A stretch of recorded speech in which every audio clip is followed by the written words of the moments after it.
Hi, welcome to Module 3, where we're going to be talking to you about the neuroscience-based interventions to activate depressed and chronically stressed brains. And we'd like to begin with a little information about the client-therapist relationship.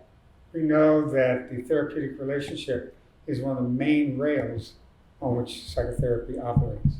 And with that comes empathy. When you're with a relationship in therapy, it's important that the therapist validate the feelings and perspective that the client has.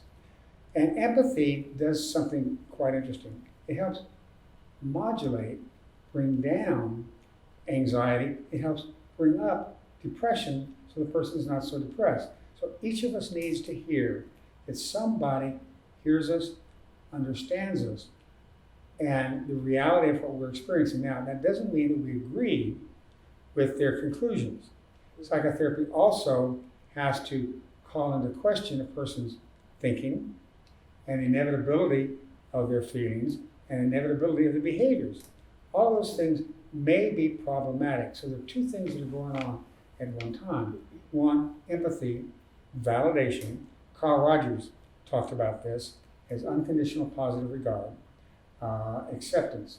So when you're with a client, what you want to do, especially initially, but throughout the time you're doing therapy, is to describe what you hear the person is saying, so that they get a sense of feeling understood. So as you listen to your client, what you want to do is to hear their words, hear the emotions. So you might say, this is really rough for you. When you're having this problem, it must be very difficult, and I know at times that you must feel like giving up, or you're at your wit's end. If I could just add to that, and so the use of empathy, it's not only because we want to establish rapport, Right. but from a brain perspective, it really does calm the nervous system down. Yes. So that's really It important. bounces, it calms it down, Right. or if a person's depressed, it helps elevate their level of energy. So when you're reflecting the feelings and the content, and know that you are dealing with the brain and you're helping change that affective state, you want to hear, bring it back to say, Oh, sure. what you want to do is to wait for a yes, either perceptive nod or yes. And then what you want to do is to take a tagline. And the tagline is, since you're having these feelings, I wonder if you're feeling so caught that it's impossible to believe that there's any solution. So you state the obvious, and as you do that, there's an implication. I wonder if you feel so caught that you feel hopeless, or it's impossible to imagine that there's any solution. Now, you're going to get a yes with that, but there's an implication that goes with that. And the implication, though it's not stated, is that it's because you're caught that you feel this way, or because you're caught that you think this particular way. You don't want to make that conscious at this point. You want to have the person hear that you hear them.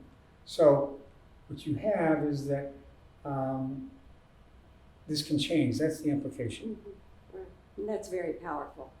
And there are a variety of ways you can say that, but you're really talking about using a linguistic method in a way. Yes. That is really more, I think, in my mind, more than just being empathic. Right.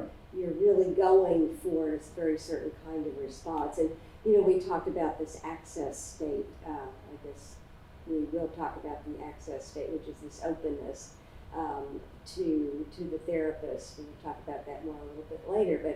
But that's what we're looking for, where a person feels acknowledged, but as the nervous system calms down, they open to you in a way that says, now I'm motivated to work and cooperate more with you. Right, because in psychotherapy, it's not just a validation. It begins with the validation, begins with being heard, and it's a linguistic maneuver, if you will, that begins to create a small challenge. Again, how quickly you do that, how intensely you do that. Often, when therapists make mistakes, they push too hard to get the person to agree that their thought is irrational or the thought is not inevitable.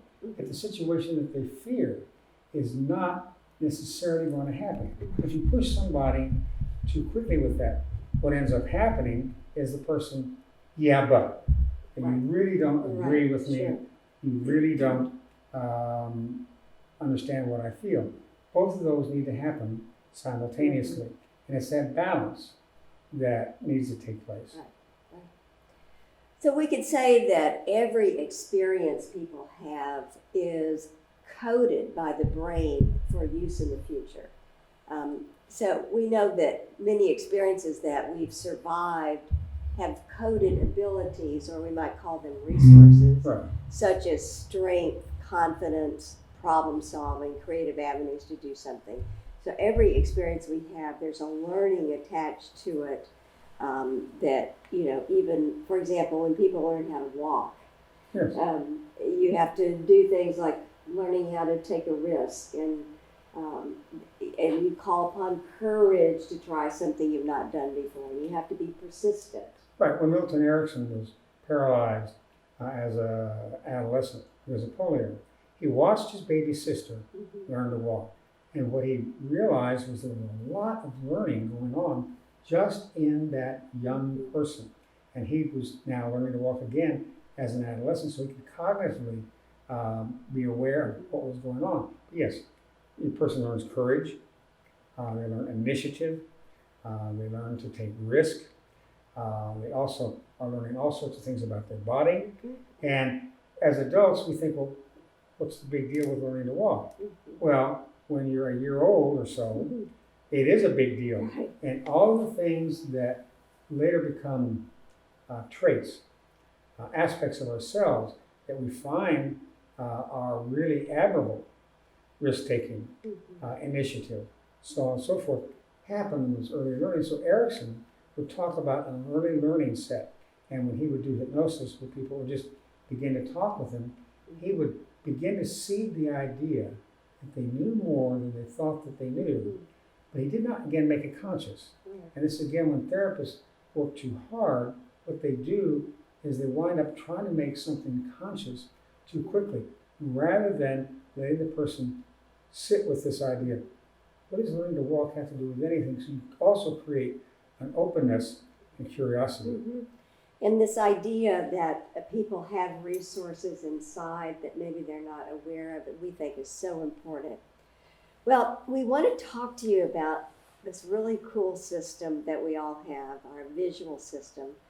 And it's in your occipital area, and we jokingly like to say you have eyes in the back of your head, so to speak, because your visual system is involved in problems and coming up with solutions. First of all, we all have an autonomic nervous system for emotional regulation. And so, as you know, we've got the ability for fight, flight, freeze, and faint.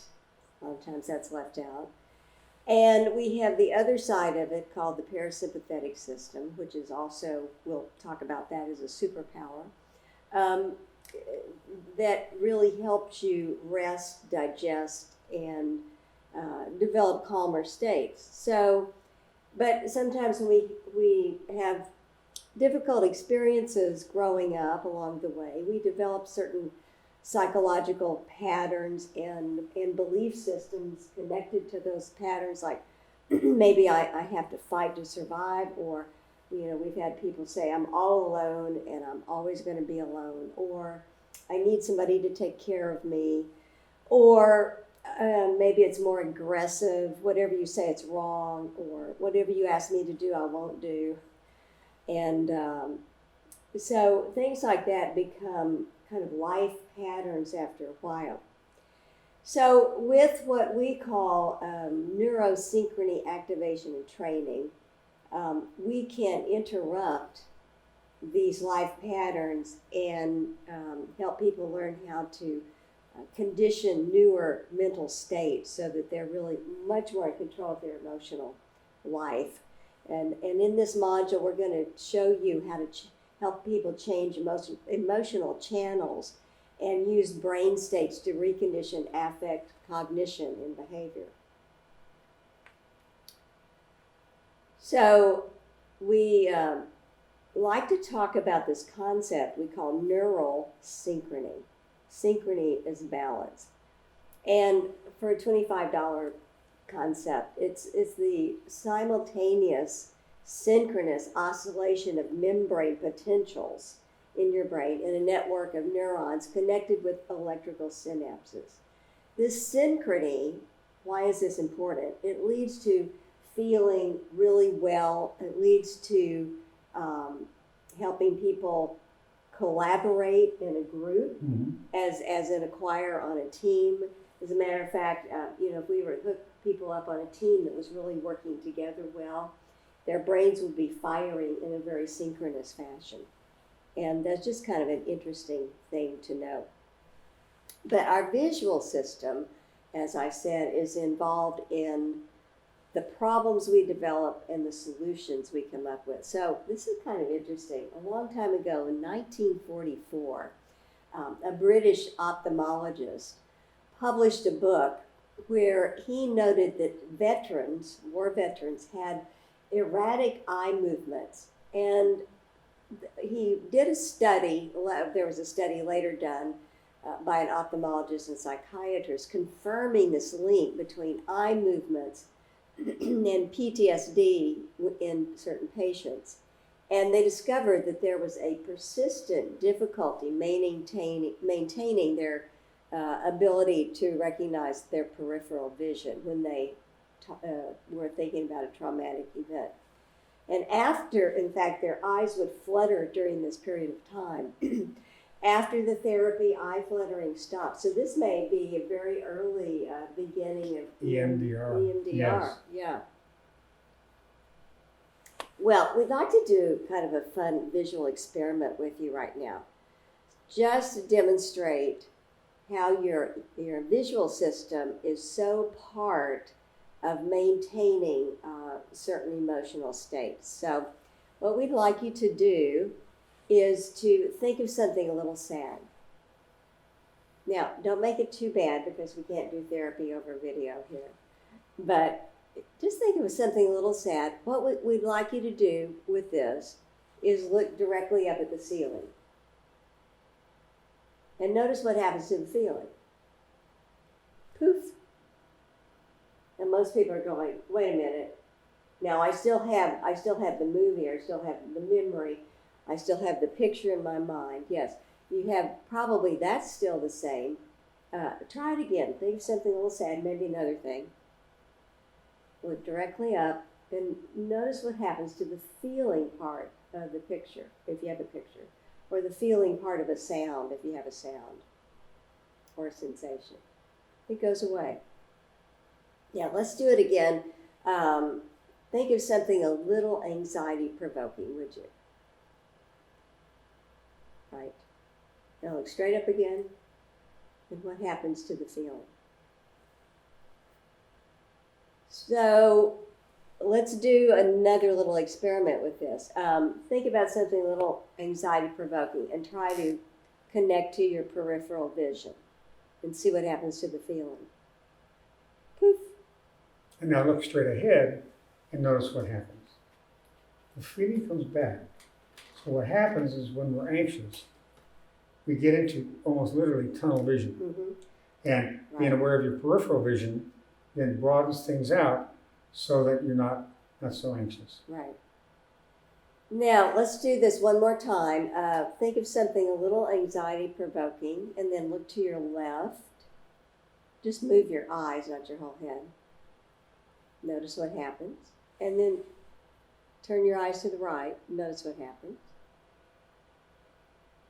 So where you look accesses how you feel.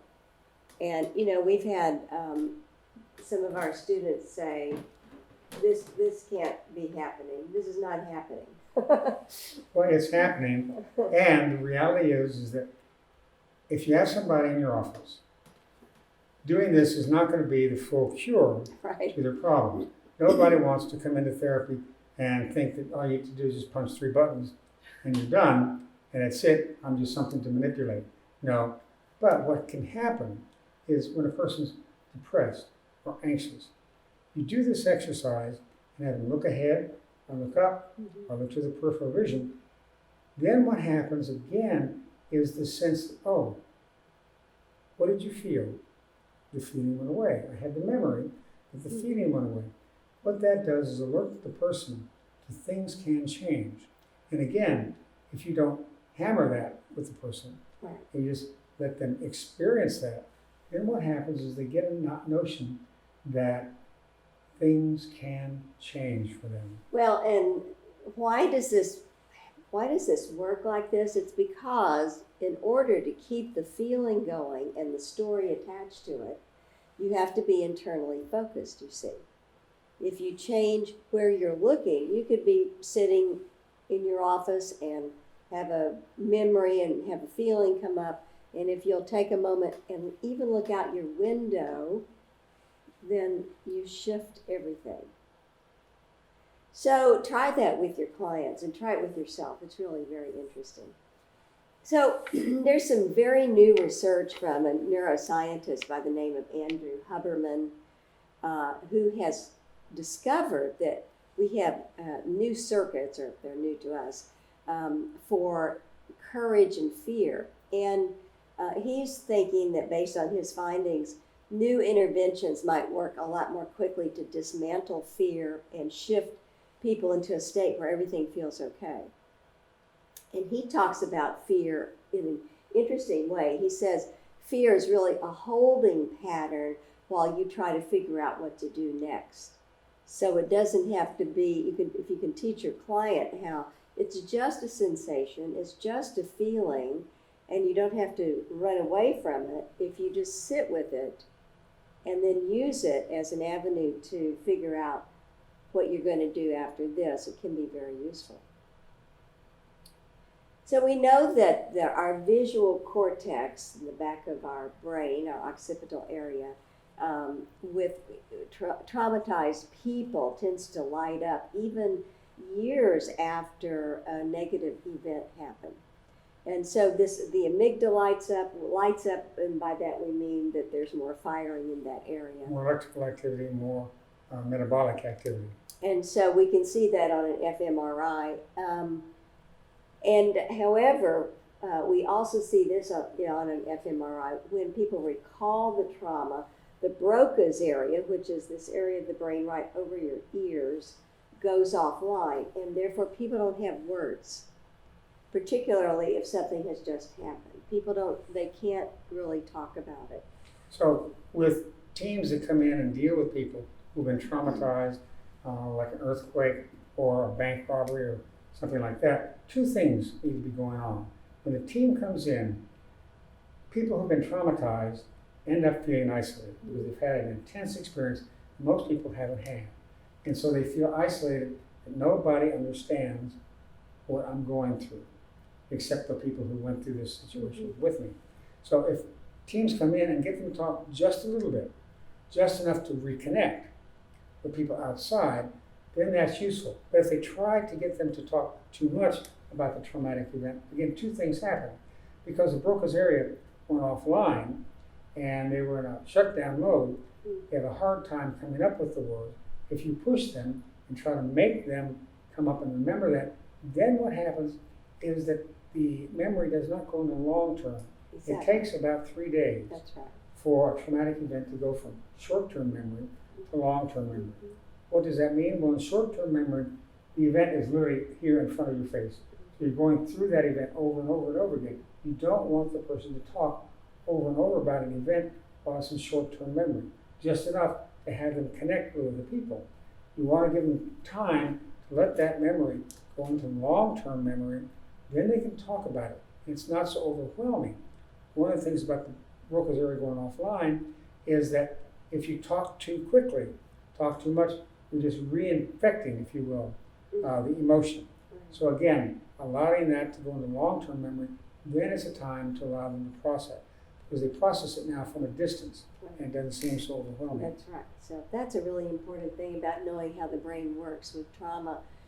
So our visual system is the dominant mode of sensation and contains really, if you will, the cure, so to speak, for negative states of mind.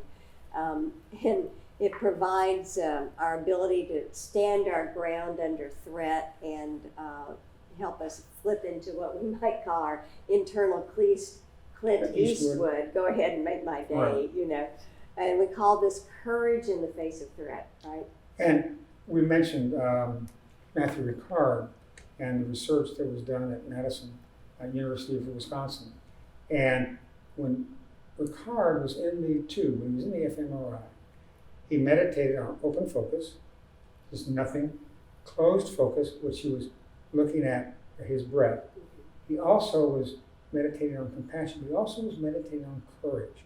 He did those different meditations while they were, he was in the fMRI, and they were looking at his brain, because the fMRI allowed them to see more deeply into the brain, beneath the cerebral cortex, into the limbic system. So again, when you think of courage, you're reigniting a feeling of power, reigniting a feeling and a thought of competency, that you can deal with something. And so again, courage is something that's important for people to think about and be able to remember. That's right, exactly.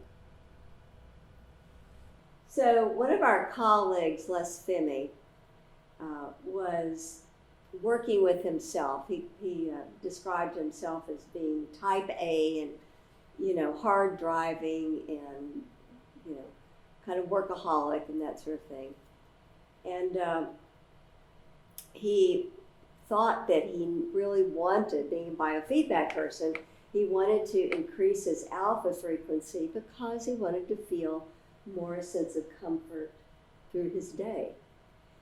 And so he describes this in a funny way. He said, I tried to relax. So of course we know now when you try to relax, it's impossible.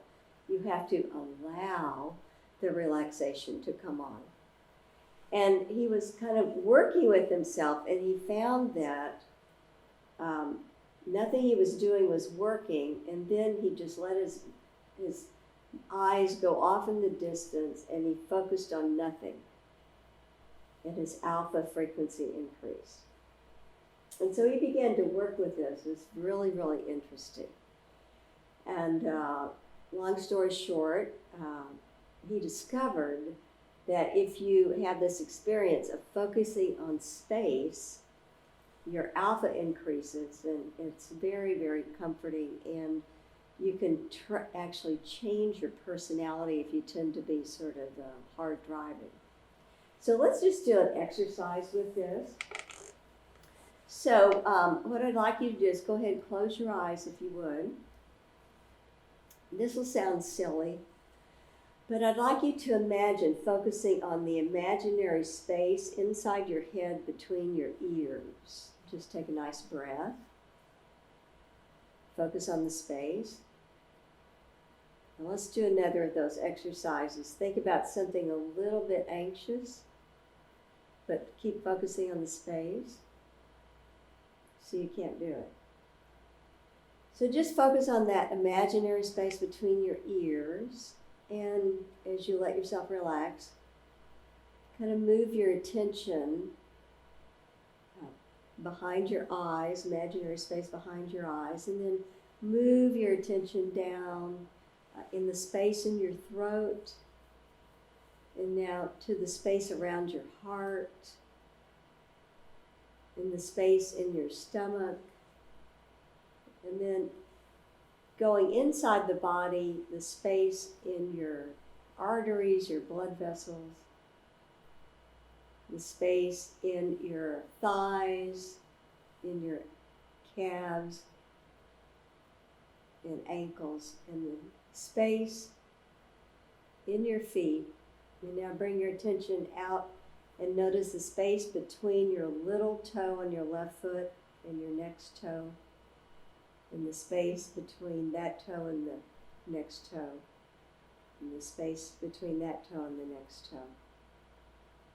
And move your attention up to your left hand and notice the space between your little finger and your ring finger, and the space between your ring finger and your middle finger, and the space between your middle finger and your first finger, and the space between your first finger and your thumb.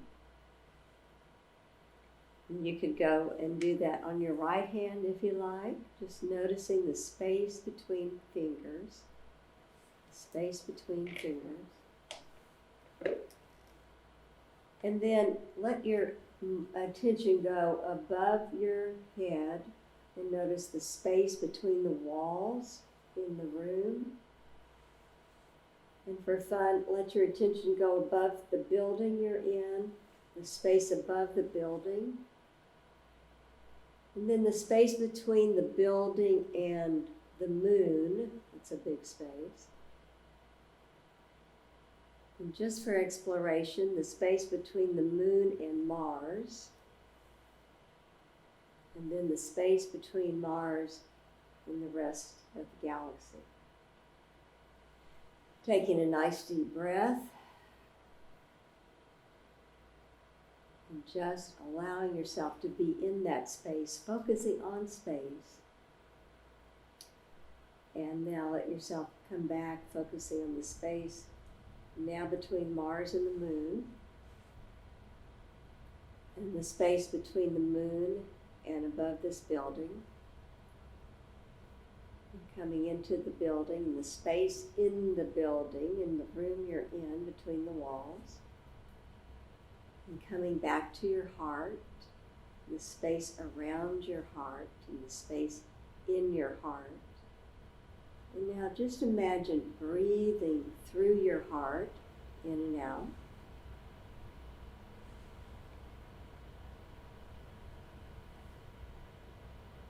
And when you're ready, let yourself be all the way back here, gently opening your eyes. And take a nice deep breath now. Notice how you feel. And most of the time people have increased their alpha, and they feel calmer and a little bit more energized. And just enjoy that feeling. And that didn't take very much time at all. Mm-hmm.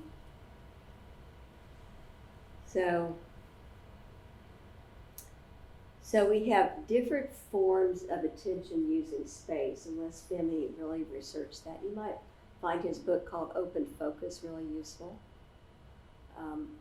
So usually we don't really pay attention to how we're paying attention. Right. Yeah. And the truth is that we have 4 basic types of attention. We have narrow focus. So when you get, it's kind of like you look out a porthole and you exclude everything else around you. Or you can focus in a diffuse way where you intend to stimuli coming from more than one direction. Or you notice the space between yourself and a computer screen. Or the third way is that you immerse yourself. So it's kind of what happens in a flow state. So you blend with what you observe.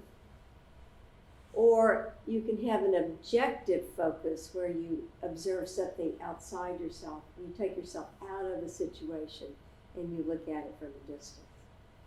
And each one of these forms of attention shifts your state differently.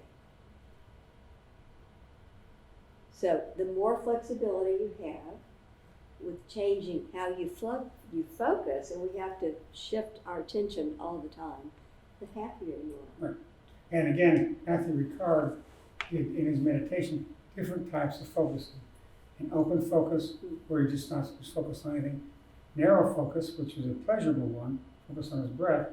He also focused on courage and compassion.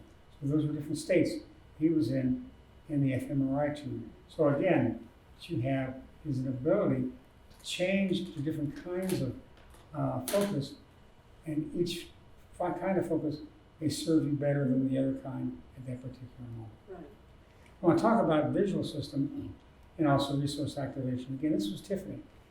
This was at a time when Nightmare on Elm Street, Freddy Krueger, was beginning to make his initial movement from the silver screen to movies on television. So Nightmare on Elm Street was going to play on TV, and the boys and Tiffany were at home, and you and I had to make a trip to the pharmacy. And so the boys were going to stay with Tiffany for a little while, and probably about 30 minutes or so. And we told Tiffany, we don't want you to watch this. We did not want her to be scared. Right. And we told the boys, we don't want you to let your sister do that. Well, we came home, and at that point, the house we were in, the garage was on the side, there was a side door, and we pulled up and looked through the side door into the living room, and there we saw Tiffany watching Nightmare on Elm Street. Uh-oh. Uh-oh. We saw something else we normally didn't see. We had a larger TV, at that point it was a 19-inch TV. 19 We inches thought it was a was big, large. was a large TV. Right. And we also had a television that was about this long, but it had a screen about like this. And it ran on C batteries that also could be plugged in. In Houston, we had a lot of storms come through, we lose the electricity, and we want to be able to pay attention to where there's flooding or what streets have been closed. And so we kept this little TV with a little pop-up antenna and C batteries that you could plug in for those kinds of situations. There before was the TV set that we used for those purposes. And we looked, and Nightmare on Elm Street was on the 19-inch. We saw that there was also the Freddy Krueger was on the small one. Now, this was back in the days where color televisions, you had to adjust the color. Because you could move the color down, it was black and white. So we stood there and watched. Tiffany would watch Freddy Krueger would come on, she pushed the big TV off, and look at the little TV. We went through this a couple times. So we walked in, and Tiff, what are you doing? She says, hi, Daddy. Hi, Carol. I'm watching Nightmare on Elm Street. Tiff, we're concerned that you would have nightmares. I'm not going to have nightmares. Okay, can you explain? She said, sure, come over here. So we started to watch, and it was Nightmare on Elm Street, but Freddy wasn't on the screen. Freddy came on the screen. On the big screen. The big screen Yeah. came off. The little screen was on. She says, look how big Freddy Krueger is. He's no more than 1 inch. The screen was about 3 inches. And she turned to black and white and says, look, if Freddy comes on, I can stomp him. Well, I don't know if the actor who played Freddy Krueger, Robert Englund, would have appreciated that sort of dismissal of his frightening role, but for Tiffany, she squished him. And she got up the next morning, no fear, and she actually has used this in terms of the visual system. Now, what she did, and this is how things can go into long-term memory, is you see things from a distance. Mm-hmm. It was small, rather than life-size, and again, short-term memory, we have nightmares, or we have fear. We see things in Technicolor, we see things big, and it bothers us. We think of in long-term memory, we tend to remember things much smaller. So Tiffany would look down, and she saw this little bitty image. How do you be scared if somebody's 1 inch tall?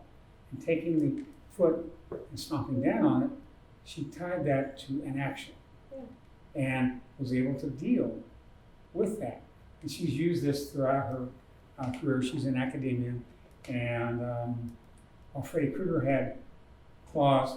They're not the good claws that, what's his name?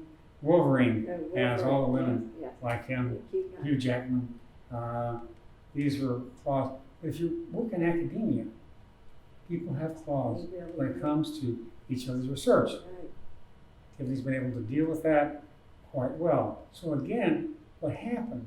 Well, we thought this was so clever. Oh yes. And brilliant on her part.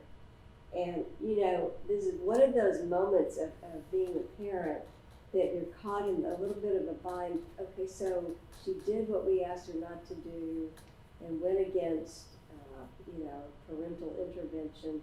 And yet, she figured out something so creative and wonderful that we had to just compliment her. Sure. And again, of the three kids, and all of them were very successful, Tiffany was the one that when she graduated from college, moved to England Right. and started a whole new career in that way. So again, parents, therapists, when your client comes up and does something, it's important to become curious. It may not turn out so well.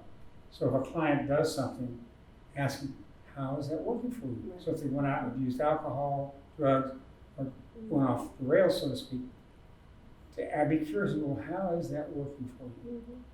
Did that help? So you help somebody look at their own actions.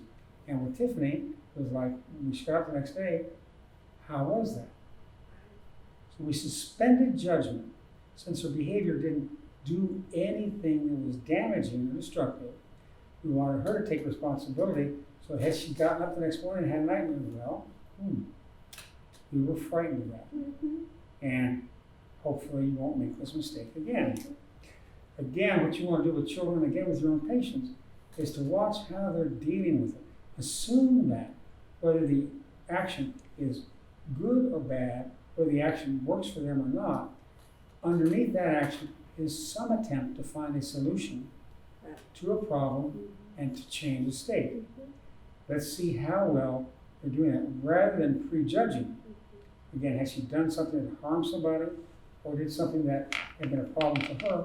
You then would have responded in a slightly different way. But again, she found something that worked and wanted to encourage her from doing that. So said, I'm glad that worked for me. And she was learning at such a young age about how to maneuver her mind in Yes. such a way that she was overcoming potential fear and potential threat in such a way that she just didn't have any nightmares about it. Right. None. Because she was in control. She was in control.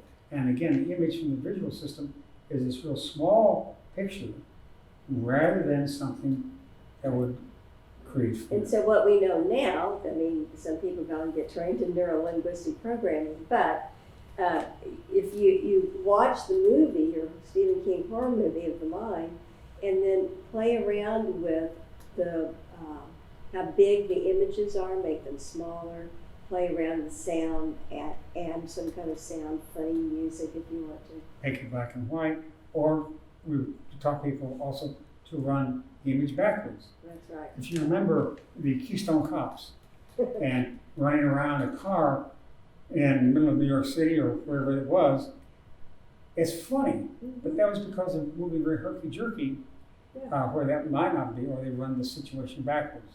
So again, you change the picture, smaller, jerkier, backwards, black and white.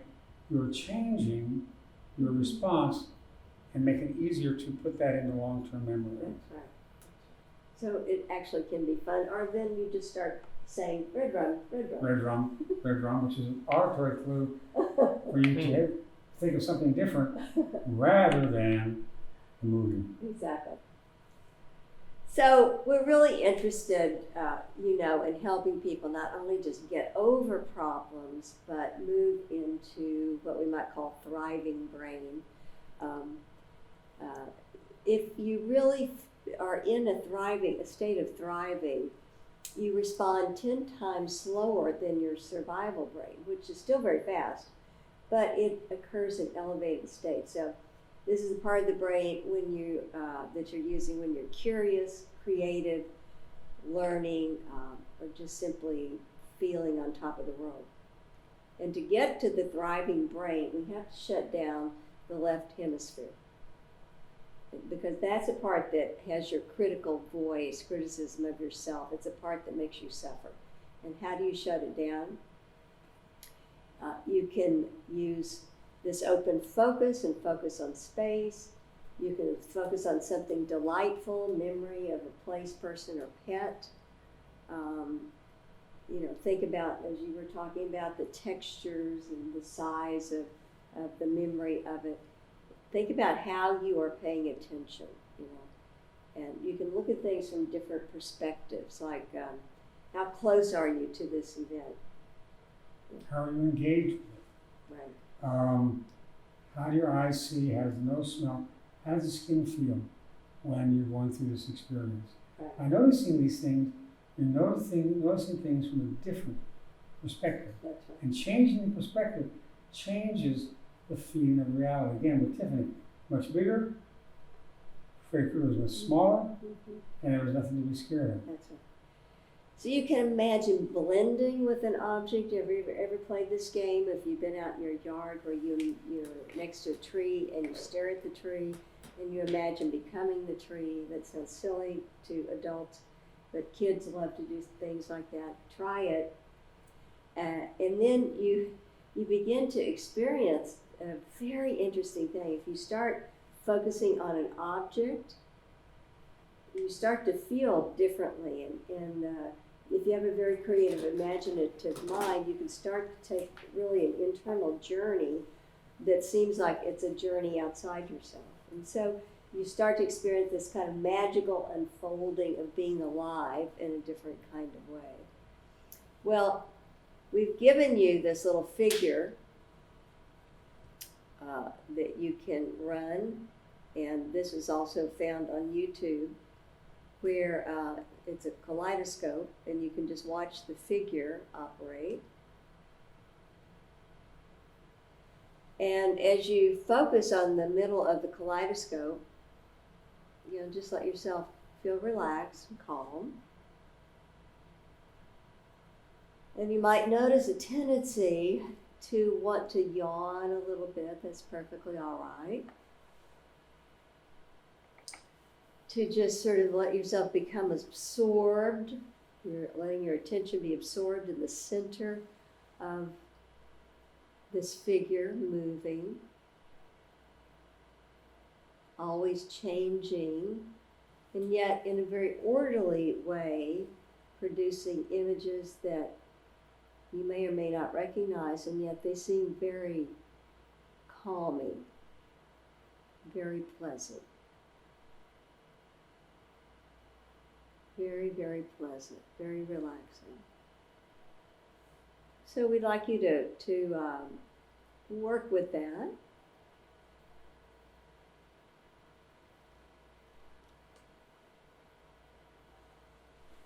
And whenever you need to relax yourself, you can use that sort of thing. What are you doing? You're turning on your parasympathetic system, your rest system. And if you go with this long enough, and you're in an alpha state and move down to theta long enough, suddenly, if we were to have you hooked up to an EEG, you would begin to notice gamma. Gamma was bursting out of alpha theta. And this is what happens when gamma bursts, and that is you begin to have insight. And we've given you a picture, MRI picture, of when a person has insight. Look where it is. It's right there in your occipital region, your visual system. Isn't it interesting? You really do have insight. Isn't that cool?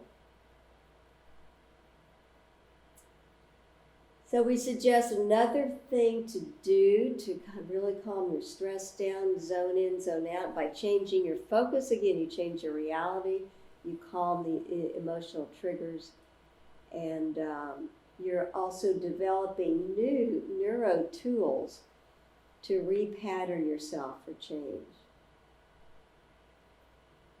Now, you were talking about Tiffany used this, her own tool throughout her life to metaphorically turn down her sound, the sound in her life.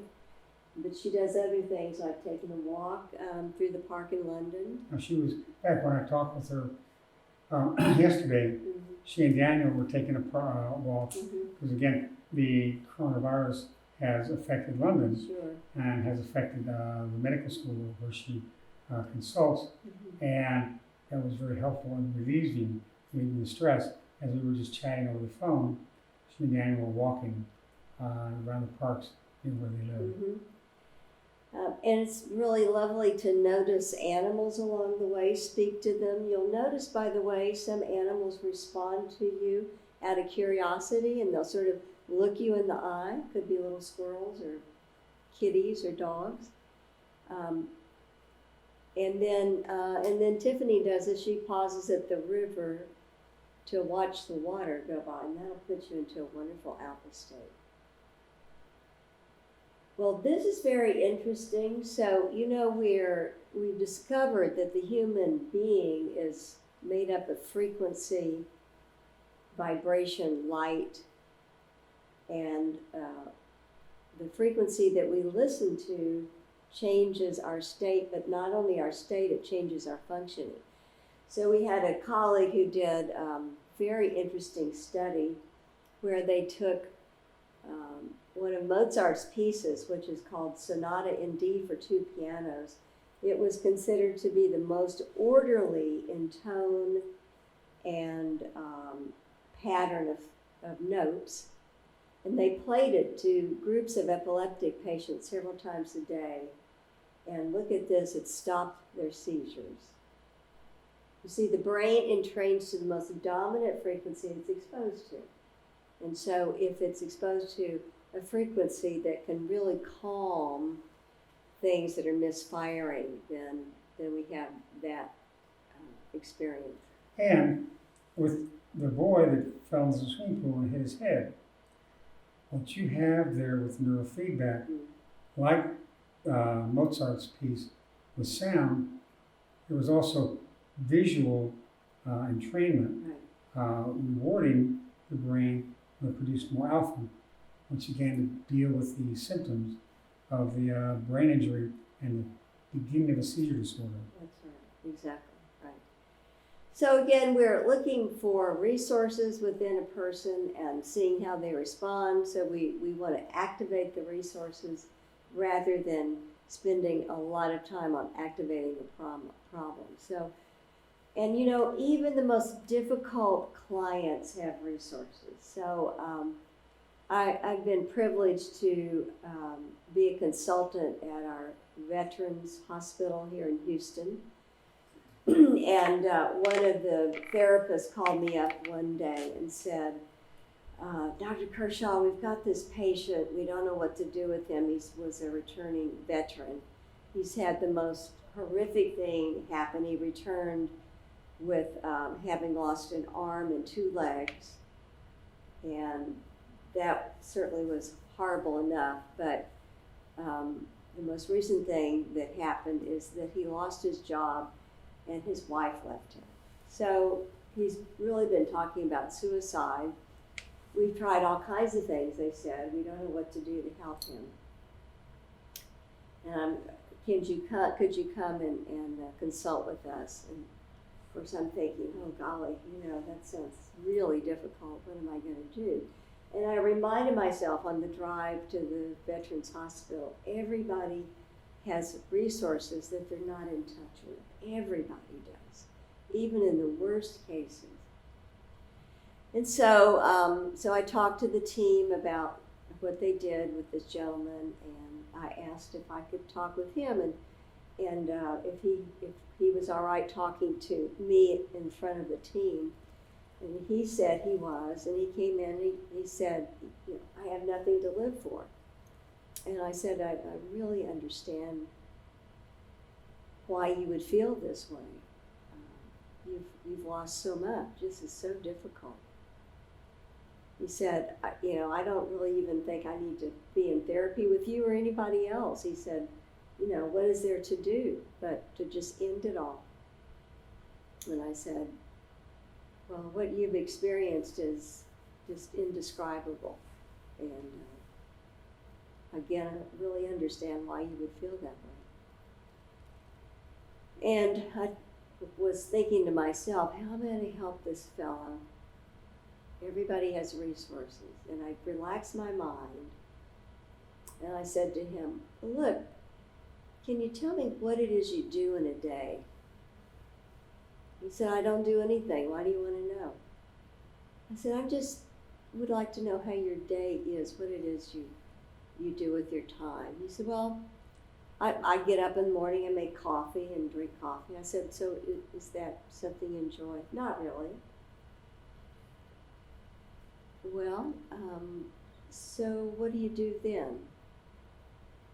Oh, he said, I usually make a little breakfast, I eat that, read the paper. I said, is that interesting to you? No, it's all terrible news. I said, that's mostly right, I think. You're right about that. Well, then, what else do you do? And he paused, and he said, well, I don't really do anything. I go to I wheel myself to the window and look out in the backyard. I said, what do you notice when you're looking out the window? And he said, well, there's a big, very old oak tree in the backyard. It's been there a long time. I think it's been there, close to 100 years. And I said to him, I imagine that old tree has seen many storms come and go. He said, I guess that's right. I said, so as you're looking at the tree, is there anything else that you notice? And he paused, he's slowing down now. He said, well, there is a bird that comes by. I said, oh. He said, actually, I hadn't thought about this, but the bird seems to have a similar song I kind of look forward to listening to. I said, oh. He said, I look at that bird, and he's in the same place about every day in the tree. And he said, my mind goes away into the tree, and I stop thinking about myself. I said, that's right.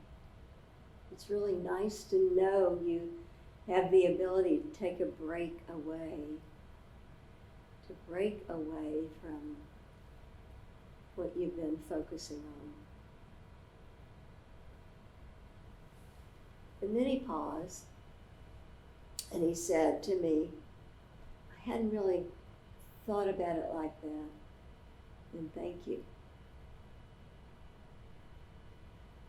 So, was that a dramatic intervention that changed his life? No. But by trying to explore with him what his resources were, he ended up opening this access state and being a little curious himself. So take a few minutes and look more closely at what Carol did. So she's confronted with a man who lost 2 legs and an arm, he's in a wheelchair, who lost his job and his wife. So he's coming in telling her, I have no reason to be here, no reason to be in therapy. She does not argue with him. And what she says to him, I can imagine how horrible this is. And there was a number of times that she merely mirrors empathically with her voice, body posture, and the words, the tone of how terrible it is. And so she asks him, what do you do? He says, nothing. Now, here's where Carol's curiosity begins to become her resource and eventually begins to trigger his resource. She says, well, what do you do when you get up? Now, there's an implication. He does something. Now, he doesn't remember that, but she walks with him at this point. She's just pacing. Carl Rogers talking about pace, and lead. So what you have, she's pacing him, walking with him metaphorically. And he says, well, I get up, make myself a cup of coffee. And she asks, she just gently, well, how is that? Is that good? Not so much.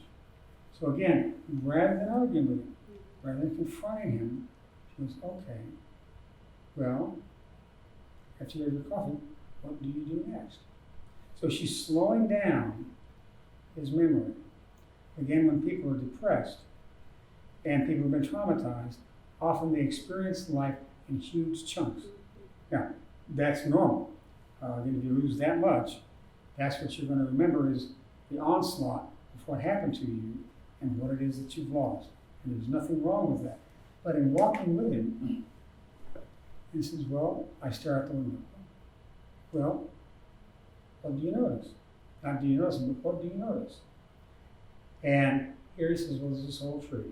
And he describes the tree, which says that he's now beginning to become engaged in something outside of himself. Now, Carol uses what we would call a truism.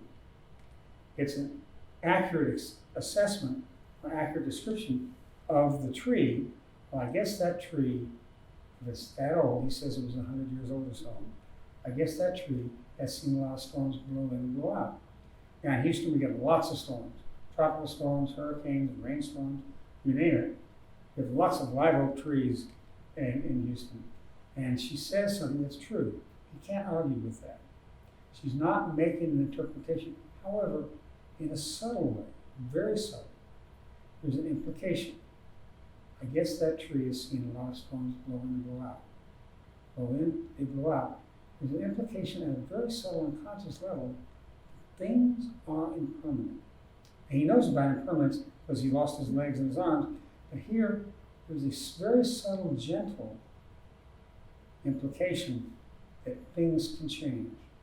She doesn't make that conscious. When therapists make mistakes, often they try to rush too quickly to the insight.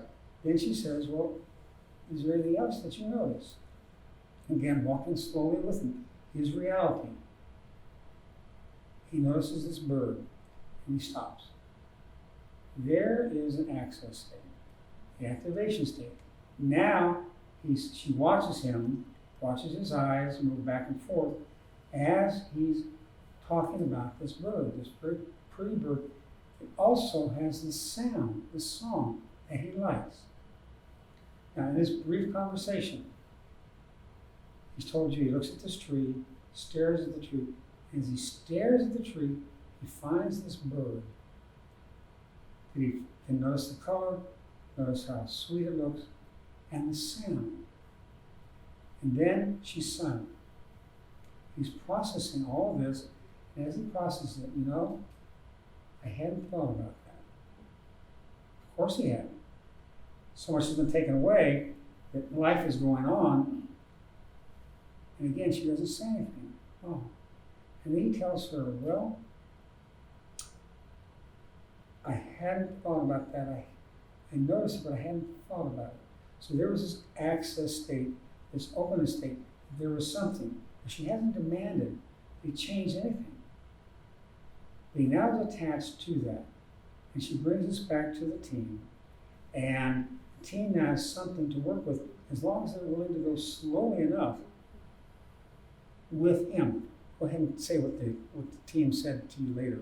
Yeah, so they called me after a number of weeks and they said, he's really doing so much better and he seems to have gotten past an internal block and he's starting to be curious about what his future life is going to be like and what he wants to do with what he can.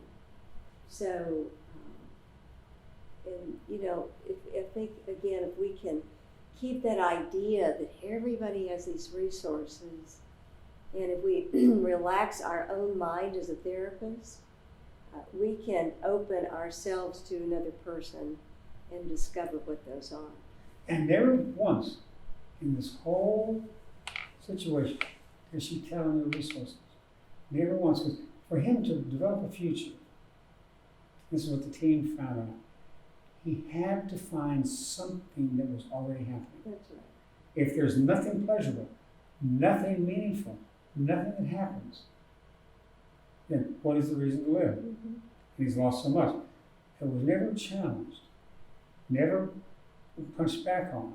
And so she takes and walks with him, and in that moment, he finds this very tiny thing. Milton Erickson, as well as other therapists, were very good at helping somebody slow down their experience of reality. It's there. That experience is encoded. Is there within that little bird that he then remembers what he hadn't remembered that he had experienced. And that then became the access point. That's so small that his team was able to make use of that, and eventually he began to have curiosity about what the world held for him. But he first had to realize it was okay to lose both arms, a leg, or both legs and an arm, his wife a job, and be in a wheelchair. And even then, he himself discovered that there was something of meaning and pleasure. That then became the access for him to develop a curiosity for what it was that lay in his future. So again, we talk about severe trauma in the protocol. There's attunement to connect to lower levels of arousal. The pacing, through a walk with him, and ask what the person does in the day. And when he says nothing, then she goes back and goes even slower. What do you do when you get up? There's an indirect inquiry about pleasant experiences unknown to the person's conscious mind. And even if he doesn't find anything at first, she just keeps walking with him. And again, he found the access state. And then he built upon that access state as a portal to other resources for the client. That's right. So we've given you that as a protocol to follow. So we'd like you to think about a time you felt anxious or depressed and decided to have some experience anyway, and it turned out really well. When you think of it now, can you feel that positive state? And if you can't think of it now, take your mind away from it, because you've just primed the other side of your mind to begin to think about it at some other time. So we'd suggest to you these ideas of looking for resources. One of the things you can do is get a note card for each of your clients and try to identify the inner resourceful strengths that your client has that he or she may not be aware of. And that's also good priming for you to continue to focus on that aspect. Well, we've said really when clients can think about their thinking, or they become aware of what goes on with them, they become more self-aware with the ability for emotional regulation. And thinking about the thinking is also an awareness of what's happening to them state-wise. Right. So when clients learn how to alter their states intentionally, they really can begin to learn how to be masters of their mind and their emotions. So we're going to give you a little homework assignment. If you would, go back and spend 10 to 15 minutes with the kaleidoscope, or find one on YouTube that you might like to play with. And if you have images that come to you when you're looking at it, don't chase them, just let them come up and notice them. Later you can ask, what is your association to these images? Because that'll give you really interesting information about some process that's going on with you. Well, thanks for joining us in this Module 3. In Module 4, we're going to get to talking about your superpower found in your parasympathetic system. And we think you'll be really fascinated with this. So, see you then. Thanks. Bye-bye.